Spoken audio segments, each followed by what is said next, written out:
Endurance Tales. Today I thought we would start about how to get started in endurance riding. And we're going to try to keep this simple. So the idea is just start. Just do it.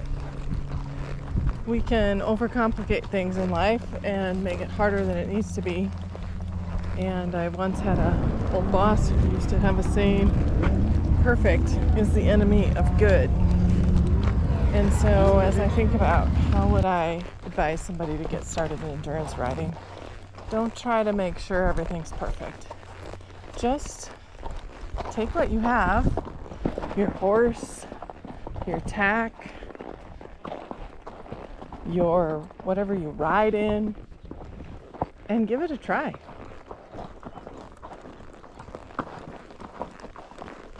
You might ask, well, you're making this sound way too easy. But I would say there are lots of really good resources to get started. The aerc website, this video that you're watching. If you go to the aerc website, you're going to find lots of clinics right now. It's the time of year that clubs all across the country are putting on clinics to help people get started. You could go to a clinic. You could just go to a ride and either volunteer, that's my favorite, spend the day in the vet check, watching horses, learning from people, or you could just take your horse and go. So I say just start.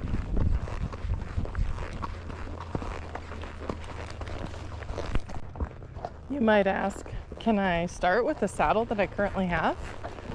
And the answer is, if it fits your horse and it fits you, then absolutely you can start with the saddle that you have. It doesn't matter if it's a heavy Western saddle or an English dressage saddle.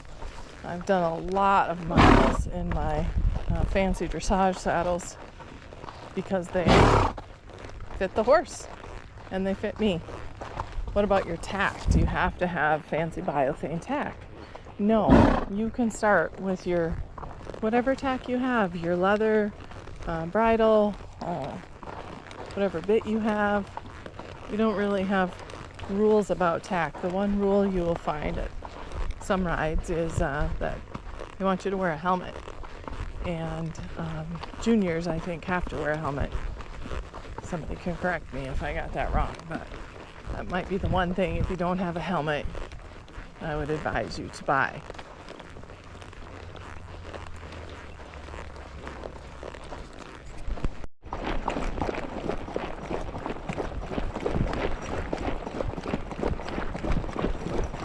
And if you've been out conditioning your horse, you can try an intro ride.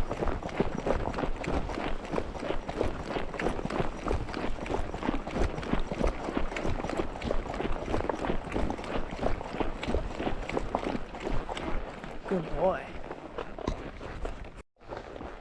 So one of the reasons I say that you should just start is because life is short and we never know how many more days or weeks or times we're going to be able to ride our horses.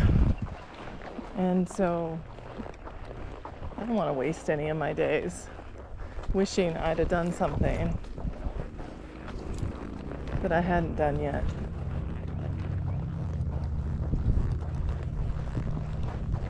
That sort of is my endurance story, in that I studied and followed endurance riding for many, many years before I started. And I do wish that I had started sooner.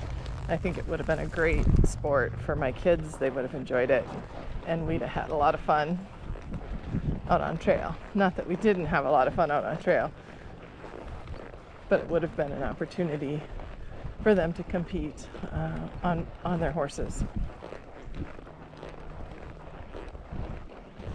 Bird and yellow, bright yellow poppies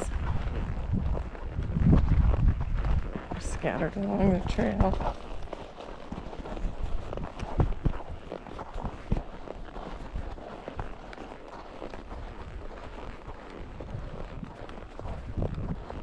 Come on, Stormy.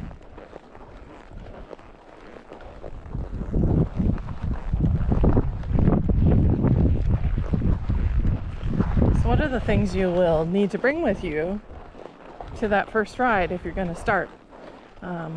You are going to need lots of buckets. Buckets for mash for your horse. But you probably already have those, right? So just pack up your trailer with the things that you're going to need. Buckets, maybe a sponge.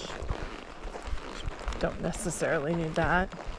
If you are going to bring a sponge, I recommend that you practice sponging before the ride. Make sure your horse is sponge broke. I have one horse who's done, I bet he's done close to 1,000 competitive miles between endurance and competitive trail, and he's not sponge broke. I don't think he ever will be. Your electrolytes at home before you get to the ride, and you don't have to overthink your electrolytes. There's lots of different types of electrolytes and kinds. But the first step in that is, will your horse let you put a syringe with something in his mouth? And if you've never tried that, other than maybe your wormer, an easy way to practice that is to get a jug of applesauce and a syringe, the syringe you want to use, and every day for a week or two, just give your horse a syringe full of applesauce. Pretty soon, they're going to be like, knowing you have something yummy, and more than willing for you to give them a syringe full of electrolytes when the time comes. Most horses probably don't really need electrolytes for an intro ride, but it's sometimes nice to practice all the things that you would want to do at a longer ride. So don't feel like, gosh, I'm only doing 10 miles. I shouldn't give my horse electrolytes. It's a good opportunity for you to see which ones work for your horse, and get them used to all the things that you might do should you try 25 miles. The other thing you can practice at home is your trot out. Will your horse trot in hand? So that is one thing you're going to need to do at the vet check. And getting that horse to trot in hand takes a little bit of practice sometimes. Some of them have never done that. Others maybe are very good at it. So just I try to stay right at my horse's shoulder when I'm trotting, not get ahead of them too much. And I usually like to say, and trot. And then they know I've taught them that word trot means trot. And so off we go. And so many yellow poppies out here. It's just beautiful today. Tip around just getting started is reach out for a mentor. You can go to the aerc website and see who's out there that is willing to answer your questions. It's really nice to have someone that you can run things by, and maybe there's a specific issue you're having with your horse, and they might have experienced that, and it's just a nice thing to have in endurance. There's so much to know and so much to learn, and it's not an easy endeavor. And so I think the best way to learn is I'll take my 4-H motto, which is learn by doing. And so again, we're back to just get started and remember to have fun and enjoy your horse. I can't think of a better way to spend time with my horse, with new people that also share a passion for horses and a passion for riding. And I think you'll be surprised how welcoming people are going to be when you show up. Why is she walking? I thought we went faster in endurance, and obviously we have to condition at all different gaits. But I'm walking today. It's really hard to tell that I'm climbing this deep sandy wash, and the sand is kind of deep. And so we are walking, and he is getting a workout, and he knows he's working because he's telling me that that this work.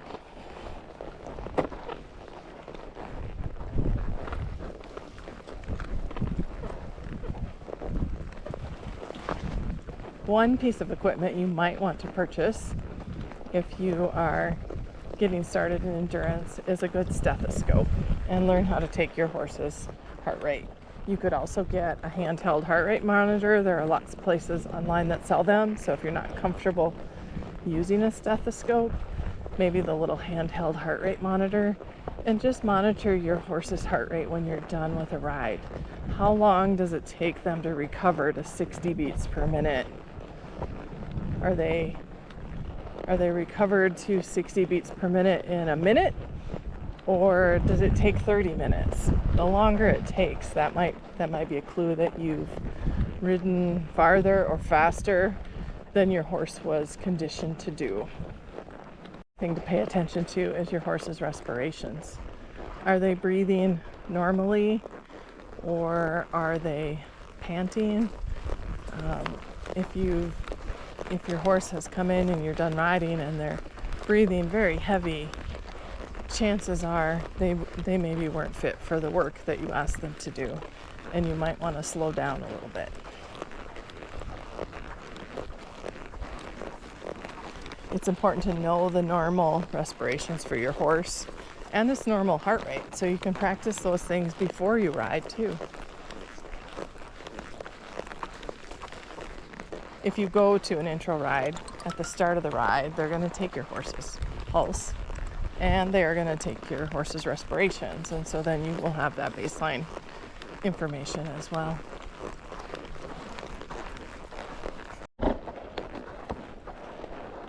Horse containment at the ride is also important.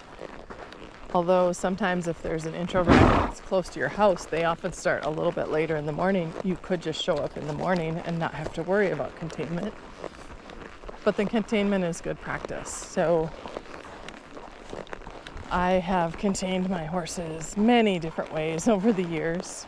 From some places have pens that you can put in, although that's not as common, and I wouldn't count on that.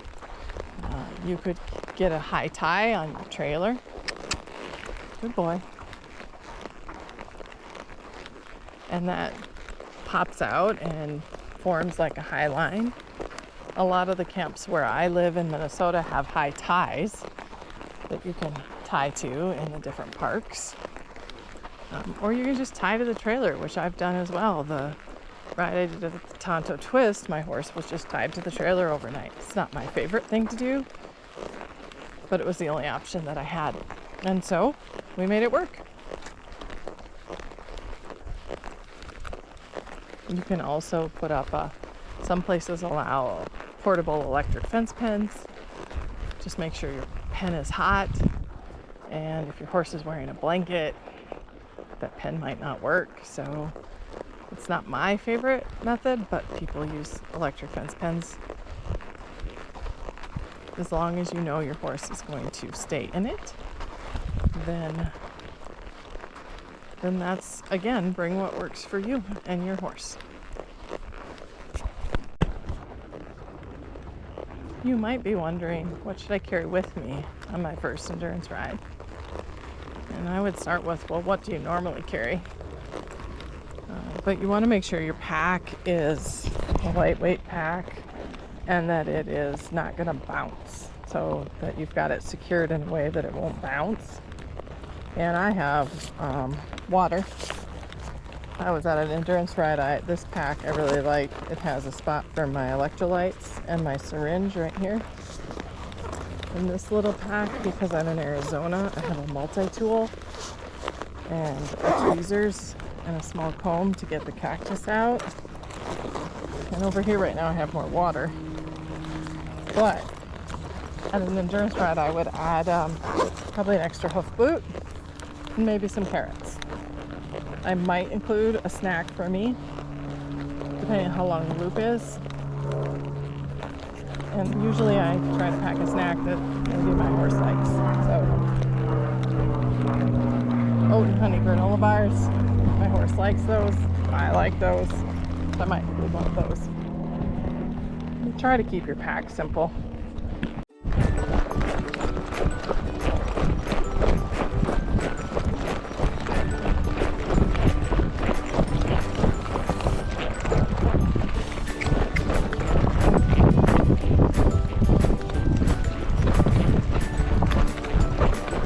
So when you think about why you haven't started yet, I think it's important to ask what's holding you back.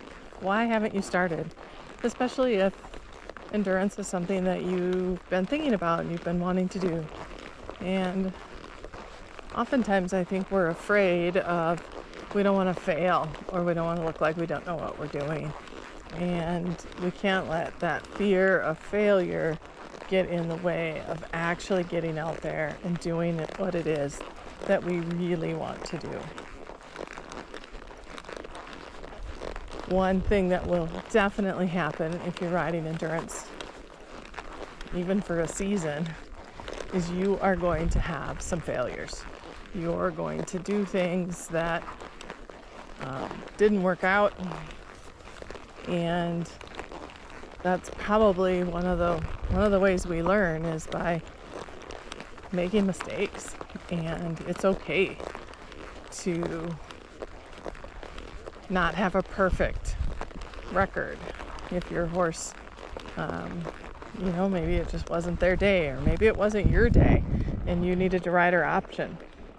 You did get out there and you tried. So the only way to succeed is to actually try it.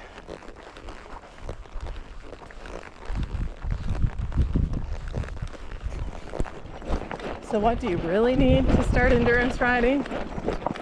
Well, you need a sound horse that can trot. And you need to be able to ride at the trot. If you've got both of those things, the rest of it will be a piece of cake. Once you get started trotting down the trail on your horse, you may find a new passion that brings you hours and hours of experiences on all different kinds of trails and terrain all across the country or even the world. So, my advice today is just get started. Let's saddle up and ride together someday.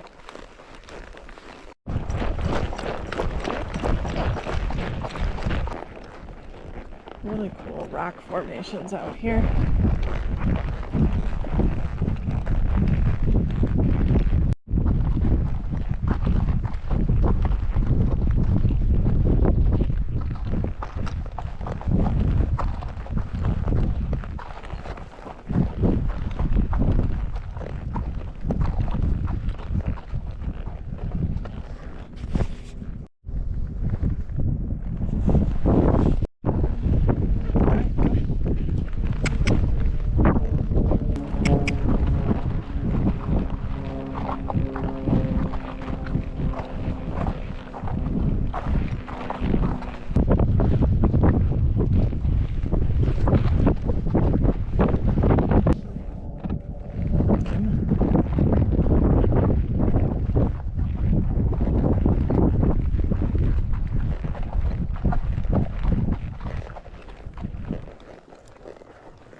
So when I think about just getting started in endurance, I think it's really important that you remember the motto of endurance riding, which is to finish is to win. If you're new to the sport and your horse is new to the sport, don't plan on winning. Don't even worry about top 10ing or how you place. What your goal is to finish with a happy, healthy horse that's still eating and drinking and peeing and pooping and successfully navigated whatever distance that you had prepared them for within the time allowed. So don't worry about how you placed, but just show up and know that people are going to celebrate your first completion, your first entrance and enjoy it. One other method to get started is to see if you can find people that are willing to go out on conditioning rides with you. That will give you a very good sense of where you are at and your horse is at in a really low stress situation. One of the best ways to do that is almost every region of the country has a local endurance riding group, whether it be I'm here in Arizona, the Zonies page on Facebook, or back in Minnesota we have Mindra and New Mecra, but there are pages like that all across the country. You just have to find them for the association or the regional clubs and put a message out there. Hey, I'd like to get started. I'm looking for somebody that would maybe meet me in this big of a vicinity and ride. And that's a great way to learn, because typically if the people you're riding with have been doing some endurance, they're going to be able to give you some pointers and information along the way. And I don't know about you, but I'm riding by myself today.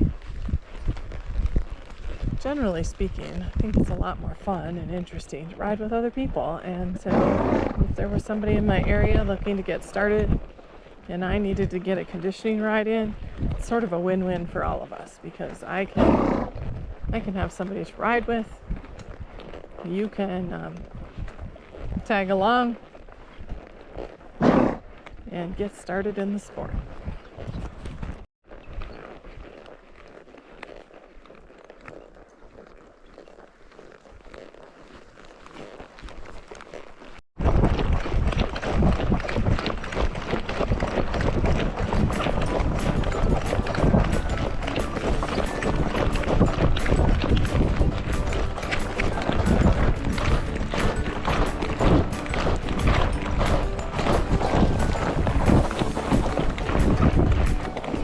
He's too funny.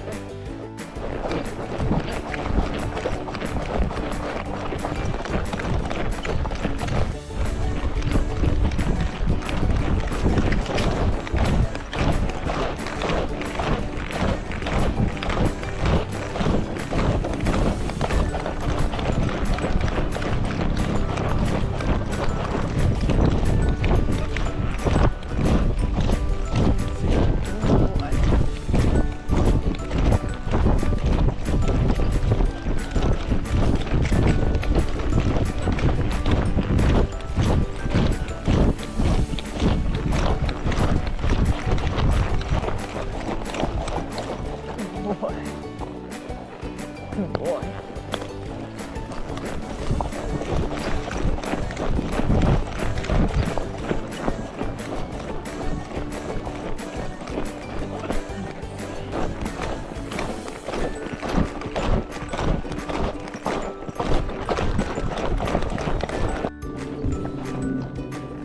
I am almost back to the trailhead, and I was really hoping maybe in the bottom of the wash I would see a Gila monster today.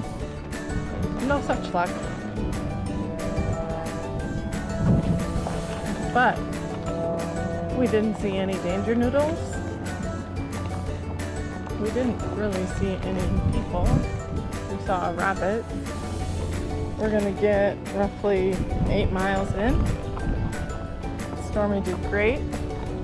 All in all, it was a great ride.